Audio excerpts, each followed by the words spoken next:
Jeszcze zawartość dodatkowa. Poznaj osobę, tworzenie scen.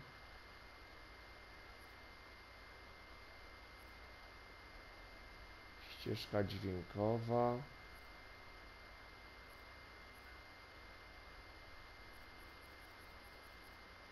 Zobaczmy sobie.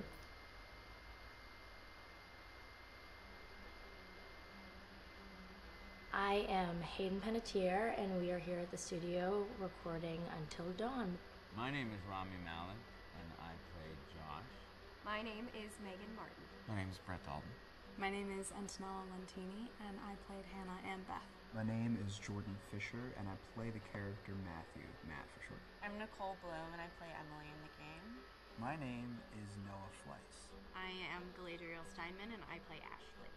So, Until Dawn is the story of 8 teenagers who revisit this cabin in the woods about a year later after a really traumatic experience where I've lost 2 of my sisters, coming to kind of get some closure in that respect. One of the things that Larry does really well is make these multi-layered characters, and I think for just the story in general, it follows the quintessential horror film plot lines, but the characters are so unique in themselves, and I think that's very cool. Oh, I hope this was the right thing to do. What? You know, getting everyone together on the anniversary. I mean, Josh seemed really pumped about us all doing something, didn't he? Yeah, no, he definitely did. I haven't seen him so excited about something in forever. Good, good.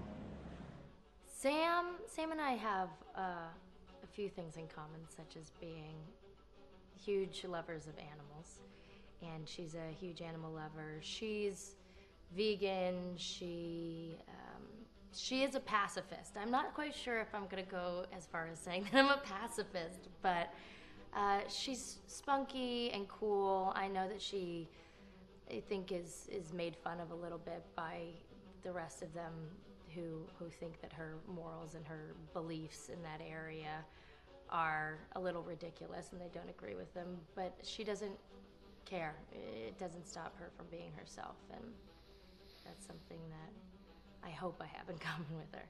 You know, he definitely can be depressed at some times and a bit of a loner, but he takes some solace in one of his sister's friends, Sam, played by Hayden Panettiere, and invites everybody back to the same house the next year to kind of find some closure.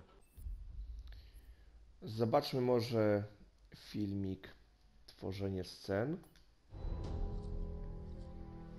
Hi, this is Lee Robinson, production designer on Until Dawn. The production design for Until Dawn started with the great teen horror script that sets the characters in a Canadian winter mountain lodge, being a contemporary setting with visual clues derived from classic films of that genre, such as Hitchcock's Psycho and Stanley Kubrick's Shining.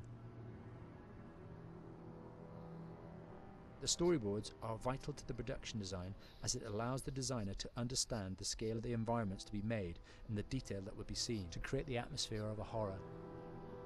This took us into concepts that took these storyboards further, visualizing the world through the color palette, the lighting, tone and the mood, and developing key locations such as the lodge, the cable car stations, the forests themselves, the wilderness.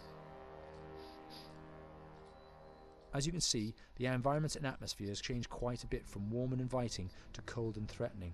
The Millionaire's Mountain Lodge was a key example. It was designed to be made from nearby stone and timber, embedding it into the landscape, with a contrasting and contemporary interior needing to be opulent and extravagant. We created dark and claustrophobic corridors with ominous and large open spaces, almost cathedral-like in size, and with huge structures to silhouette and dwarf the characters within, providing a labyrinth to explore and wander. Each character was developed with a strong visual identity in mind, with contrasting colours, tones and silhouettes to identify them, each to have their own texture, pattern and shape, so that when they were lined up you could always identify them. The costume designs allowed a range of clothes that would suit them for the cold winter weather, but also have an element of style and individualism, so that the audience could look at them and relate, recognizing themselves within them. A lady would like to cuddle up with her man by a nice cozy fire bathed in atmospheric mood lighting. Right. It'll get plenty toasty. once we're rubbing up against each other. Mike, fire and mood lighting. Yes. Working with the lighting artists, we really brought the look and feel of the world together, and this required a thorough understanding of the visual language of teen horror. A key scene was where all the characters emerge out of the rear of the lodge chasing Hannah. A contrast is evident straight away from the exterior wilderness to the warmth of the lodge. The attention to character lighting here is through the bounce and rim lighting, accented colours and composition, creating characters that come from the dark into the light and back again with an emotional effect. Guys, there's someone outside. What the hell? Hannah! What's going on? Where's my sister going? It's fine. She just can't take a joke. It was just a prank, Han. Dobrze, moi drodzy, zobaczmy sobie teraz naturę strachu. Zobaczymy, co twórcy przygotowali nam w tym mini filmiku. Until Dawn is a game that's full of horror, and one of the things we decided to do early on was to take a scientific approach to how scary it was. So we did experiments on people and we measured their responses to the game. We've created a test area. It's as close to a home setup as we can get it. We've recruited ordinary people to play the game and we've left them to play it on their own. You're turning the light off.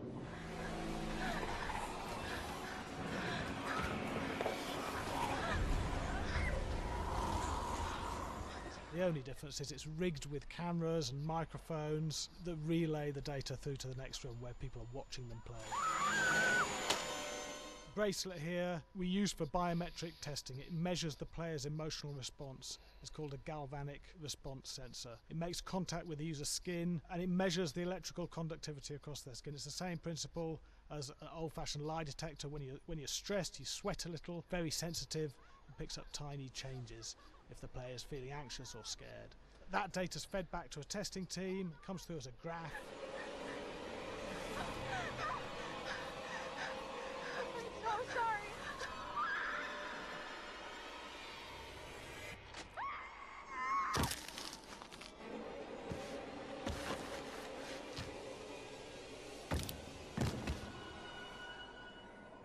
There's no point testing one or two people, you have to test a lot of people. Watch your step.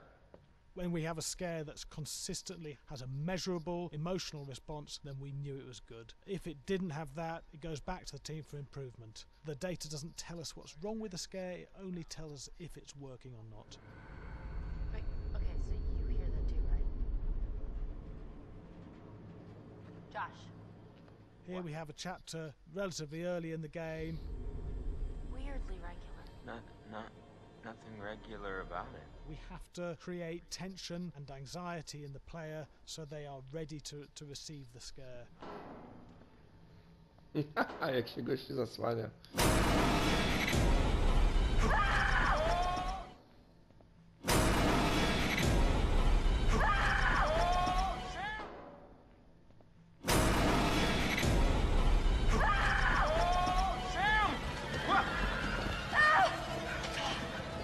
Ewidentnie nie udają, bo na tym wskaźniku widać wzrost tętna. Hey.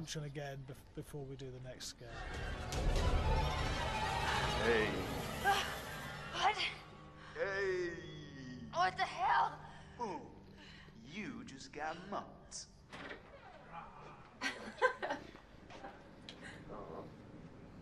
Yeah, I have such an adrenaline high from that game. There's two things we found. One is we could look at the scares, analyse if our expected scares were working effectively. Were people shrieking and covering their hands, or were they getting an emotional response from it? And being scientific about it means that we strip out people's opinions about whether things are working or not. We've got data, and we look at the data. If it's working, we're happy with it. Really scary. Bit scared and wanting to get away. I actually be maybe a bit scared to play on my own, but in a room with the lights on, yeah, with some other people as well, yeah, maybe. But because I'm a scaredy cat, I would play with someone in the room. And the lights on. It was one of the scariest games I've played in a long while. Dobrze, zobaczmy. 1000 stron. Hi, Larry. Hey, Graham. Hi, my name is Graham Resnick. I'm a filmmaker, writer, director, sound designer, and I started working with Larry Fessenden about 10, 15 years ago through my friend Ty West, who I grew up with, and have done a lot of sound design with on his films. And he was producing Ty's films at the time, and Ty introduced me to Larry. Larry produced my first feature, and we've written together on several projects. My name is Larry Fessenden. I'm a filmmaker. I run Glass Eye Pix, which is an independent production company out of New York. We make indie movies, a lot of scary movies as well. I got a call to audition to write this video game. And I called my pal Graham Resnick because Graham is a gamer. And while I thought I could offer something to the idea of writing this multi-branching story, I knew that I would want Graham's expertise as a lover of gameplay, since I guess games were started. So and just as a lover. And as a lover, yes.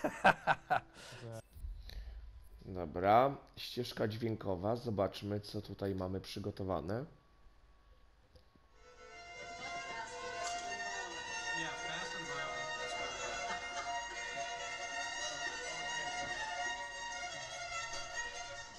All right, from the top.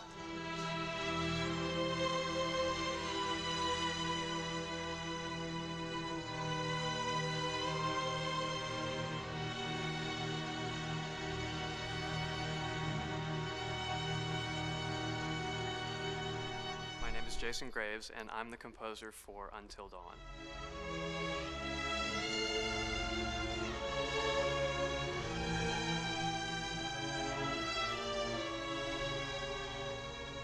I've been involved with Until Dawn for about a year now. Originally, I was contacted by Barney Pratt, the audio director. I think that had something to do with my lineage of horror games, and hopefully not the fact that my last name is Graves, although a lot of people seem to associate my name with scary music.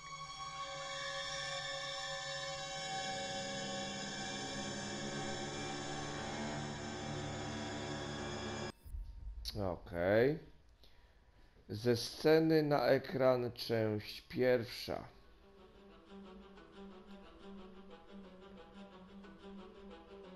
My name is Will Biles, Executive Creative Director of Until Dawn. The first part of getting a believable facial performance in-game is to capture topographically the actor's range of emotional expressions as separate versions of the same head. Every tiny nuance gets digitized and merged, effectively creating a model that can recreate every facial movement that the actor makes. Once the topography has been recorded, the actor's performance itself can be captured by using a predetermined set of marker points drawn precisely on the face and a high-def helmet cam, wirelessly linked to capture devices. The camera is the small box where it looks like the microphone should be. Outro Sam. Mark.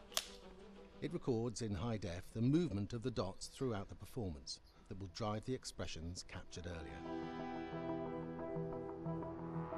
Unlike other systems, this form of capture is far less lossy because there are fewer interpretations between performance captured and performance rendered finally in-game.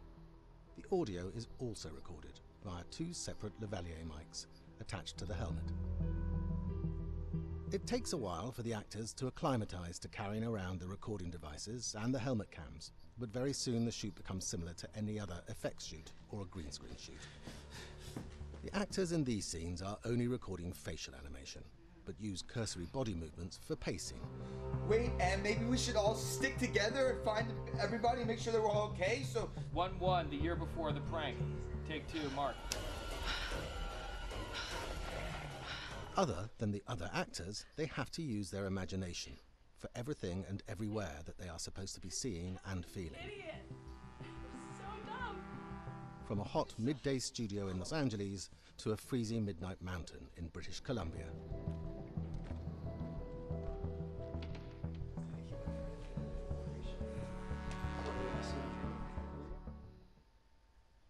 No ładnie, ładnie to wszystko było pokazane. Zobaczmy drugą część.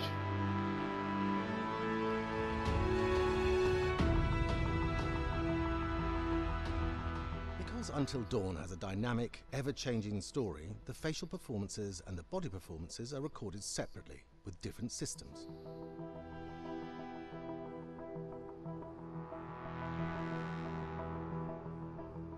With the body capture, we use reflective bead suits and an infrared camera matrix system that drives the CG bone hierarchies in our character models.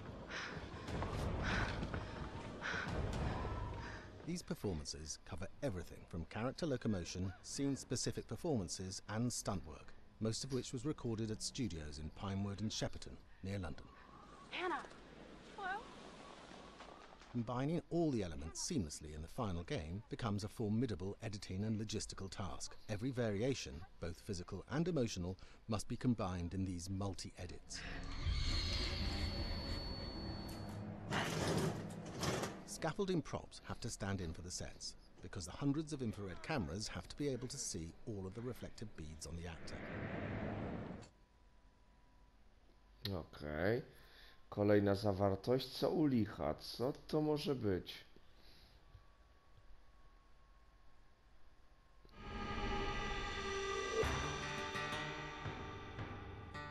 America's North Woods border region. Within this land of 10,000 lakes and miles of dense timber, a hideous creature is believed to lurk. The North Woods is probably one of the last frontiers in America. There's still a lot of places in this area that hasn't been set foot by man. Monsters and mysteries exist here because it is remote. Up in the North Woods, winters are long. In times of biting cold and isolation, a devouring monster is believed to come forth. It's terrorized native people for generations. Growing up, I was told, like, don't go outside, the Wendigo will get you.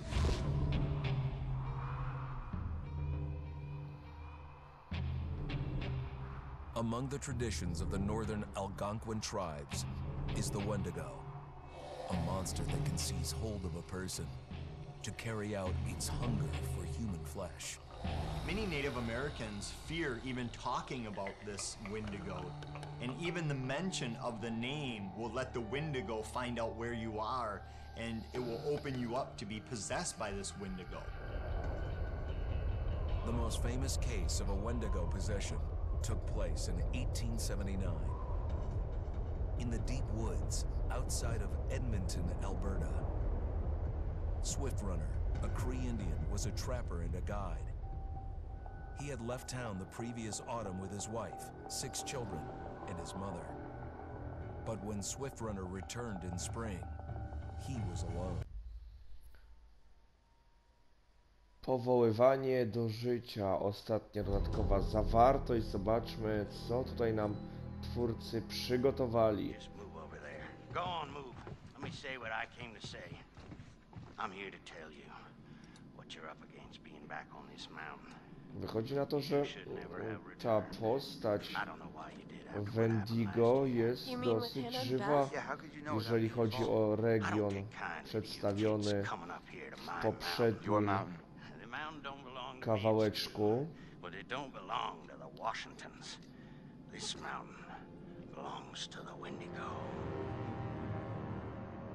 Hi, this is Lee Robinson, production designer at Supermassive Games. Understanding the ancient myths of the Wendigo was key for their development that helped the visual look. Through sketches and concepts, these elements were visualized, such as eyes being milky, almost dead, with loss of lips and eyelids due to frostbite, fangs growing and arms and legs getting longer, with skin hardening and thickening to look snarling and menacing, yet withered and lean. The hell was that? Another Fingers and toenails extending like claws, allowing them to climb effortlessly. We made them look gaunt and weathered, and having ragged remains of clothes they wore. Blood-stained and rotten, with patches of hair still remaining, they retained strong skeletal limbs, which enable them to be agile and quick through the environment. Where are you? My name is Jamie Gallipo, animation director at Supermassive.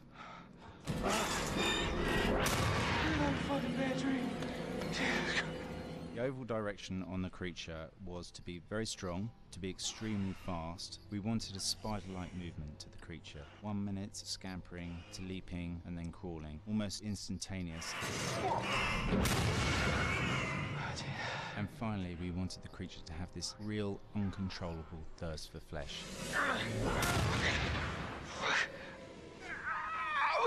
From a sound design perspective, the Wendigo is a real challenge. For the main vocalizations of the Wendigo, we used our own vocalizations, various different animals from the exotic to the farmyard, various plugins and processes to gel these sounds together and keep a human resonance behind that voice, telling the backstory of the Wendigo.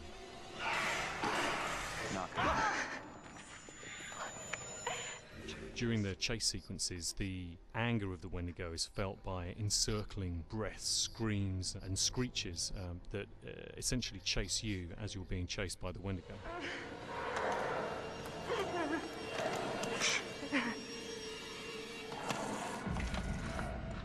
We would layer them up in a multitude of layers, sometimes 15, 20 sounds playing at the same time, to build up the vocalizations for this fearsome creature which is always in attack mode, hyperactive and chasing you throughout the game.